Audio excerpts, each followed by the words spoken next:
glad I'm wearing a different shirt, Ian, so that's good news. Thanks to Cliffy Wilson. He always gives such a kind welcome to country on behalf of the Kaurna people, of course the traditional owners of the Adelaide Plains, and you always learn something about the forgotten geography of our city. So it's always, they're always kind welcome to countries, and they're always they make you think about our city. Thanks to the Dunstan Foundation, Clemo told me that I was to give a rah-rah speech. That's what he instructed the office to do. I'm not quite sure how that works in these sorts of settings, but I did think I was just sort of thinking about Dunstan and that era, and I'll just give you an example of the long-term impact of housing policy. So in 1972, I emerged from the Lyell McEwen Hospital in my parents' hands. My mother was a teacher at the South Downs Primary School.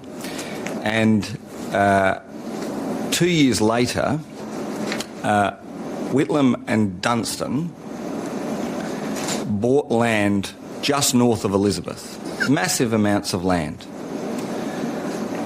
I am now releasing, as Minister, 50-odd years later, that land to the housing market for people's homes, for both rental and for both affordable sale. So it just gives you an idea of, the very big impact of direct action on housing policy. And Whitlam gets a lot of critiques, but if you read his own history of his own government, which I would recommend doing, he spent the equivalent of about $20 billion in about 5 years, because it sort of went into the Fraser period as well, on basically water and sewer for Melbourne, Sydney and Brisbane. I mean, 40% of those cities was on septic tanks, which inhibits land supply. And because Adelaide already had a very good sewer system, thanks to the Playford years, we got money to buy land. And so they took, Dunstan and Whitlam, visionary leaders, they took action to have a very real effect on housing supply, and it is playing out 50 years later because we now have land to put on the market.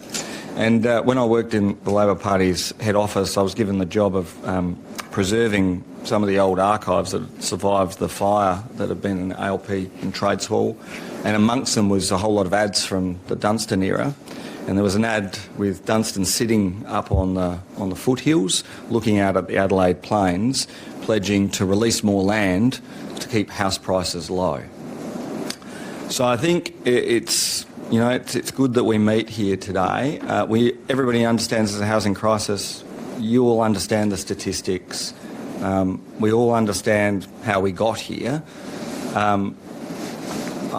I guess my answer will all be about thinking carefully about supply, and that supply of every category of housing, public housing, community housing providers, affordable rental provided by investors, market rental, market sale, affordable sale, right the way through to the high end, because it all plays its part. Every bit of supply plays its part in a functioning housing market, and it all takes time to emerge. So your conference today is about the missing middle, and you're talking about the people who are currently stuck in the rental market. Australia's always had a rental market. 1 in 3 South Australians, roughly, are in the rental market. The difference is now the rental market's getting tighter and tighter and tighter because a group of people used to move into the rental market and then move out of it into home ownership are now stuck in the rental market, and that then tightens up rental markets. So one of the initiatives the government's introduced is the Rent to Buy initiative. 100 homes in the first instance. We've already got 2,700 registrations for that program. And this is specifically aimed at long-term renters who can save a deposit, who are employed, but who, every time they save enough of the deposit, the market moves up, and it's just that little bit too far out of their reach. So what will happen in the rent-to-buy scheme is the day you move in and sign your rental agreement, you'll also sign your purchase agreement, which locks in the price. And you'll then have two years to buy it. If you get to the second year and something's happened, you'll have another 12 months and we'll make an assessment. But basically, this is not, there'll never be a better opportunity for people in this category to enter home ownership. And we're locking in the rent at 75% of market rent. So to give people a chance to, save their deposit and also have a fixed price, if you like, that's 2 years behind them when they get to the purchase price. And I think that will be a very successful program and one that we'll probably want to expand in due course. The missing middle is also about typology of housing too, because we've got a much more diverse, we tend to, and the National Construction Code tends to focus on the sorts of housing that we have traditionally done post-war, which is, in Adelaide, it was small houses on big blocks stretching out along the plain, not a very good use of land. And if there's some aerial shots of Marion in 1950 and then again in 1960, and it goes from being completely bare to completely covered in houses. And we've seen sort of urban consolidation occur over the last 10 years. But we're going to have to do more in terms of typology because of the diversity of the community, both for buying and for renting. People often talk about immigration in these debates, but they completely miss household formation rates. Household formation rates have collapsed, and now we have more and more people living on their own, often rattling around, 3-bedroom houses, and we've got to come up with options for these people to live in better accommodation that's more diverse and more brings them into touch with their neighbours and to their friends. And you can certainly see that in the sort of transport-orientated developments we're building at Prospect or Southwark or Bowden or further north, ultimately in Smithfield, and Salisbury City Council's got a very good program in Onkaparinga. Just on Wednesday, we kicked off the Noarlunga project, 600 homes right next to a train station, right next to South Adelaide Footy Club, so it'll be good for them on a Sunday morning. But we've also got to roll in new accommodation types, which is why we've done the Accommodation Diversity Code Amendment, which is looking at retirement living. We're looking at student housing, looking at getting good options for apartment living. The Future Living Code Amendment, which is about preserving heritage and allowing some of the inner city councils to still get diversity and it's a very important thing that councils can do to meet their housing targets. In the Greater Adelaide Regional Plan, we unleashed the ability for shopping centres to actually have housing on them because there's already public transport links, healthcare, shopping options, movies, all the rest of it. So why shouldn't people be able to live in those those shopping centres? And we've also unleashed stop councils from preventing, in some instances, the ubiquitously known granny flat, but it's actually more likely to be used for young people now than it is for elderly parents. But ancillary accommodation, which is, it's a small but important area that can provide some diversity in terms of the housing supply. The one thing I would say, I talked about the National Construction Code before. We all want to have thermally efficient houses that are disability friendly.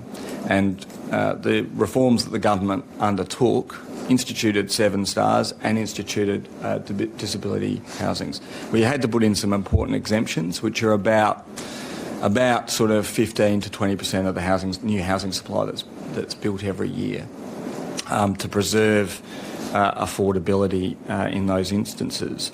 But we've also got to look at the National Construction Code because many of, if you like, the standards that were put in place are purely orientated either around apartments or really the suburban block with the 3-bedroom house on it. That's what it's built for.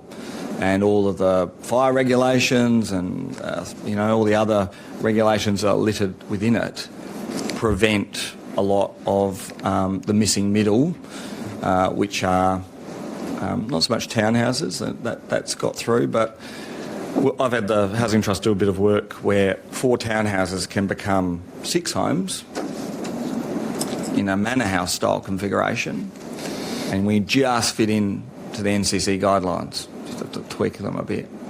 But if the NCC guidelines were modernised, particularly just to reflect the new standards of fire protection that we have, and actually, I think, most importantly, acknowledge the real fire dangers, which are typically the charging of batteries now, of one type or another. We could get 9 homes on the same allotment where you might have had 4 townhouses. Now, different configuration, more single occupancy, walk-up flat type arrangements, which were ubiquitous in the 70s and which we largely have ground out of the system. And so we just have to remember that if you go back to the 70s or the 30s, there was a wide mix of housing that people could access. We've, from the 70s onward, we've ground that out, and we've got to look anew if we're to truly give people in the rental market or in the home ownership market real options. And so I just encourage you to think about not just about the individuals who are currently locked out, but how we might facilitate them getting in through new innovations in housing typology. Last but not least, David Reynolds, the head of my department, often says, and I've always told him I'll steal his line, but he says, we're in a crisis but we're not acting like it. And I think that is very true of the country. In a crisis but not acting like it. We've got to start acting like it. And sometimes that means you just have to push on, which is what the state government is doing. The reason why we're announcing so many projects all the time, because you've got to prime a housing pipeline. You've got to push a lot in, because it takes a long time, and there are lots of people who work in councils and have a pretty sophisticated understanding of project timelines. You have to push a lot in to get anything out. Same goes for zoning. You have to push more into zoning than you will get out, because investors won't always act on the opportunities that are presented to them. And the same with every other category of housing. We have to move to a position of oversupply if we are to combat these issues. So I'd encourage you that way. Wish you all the best for the conference. I'm going to go often have a meeting about Port Stanvac and how we might provide or help facilitate housing on that site. And no doubt I'll wait to look from what the symposium releases and its findings. Thanks so much.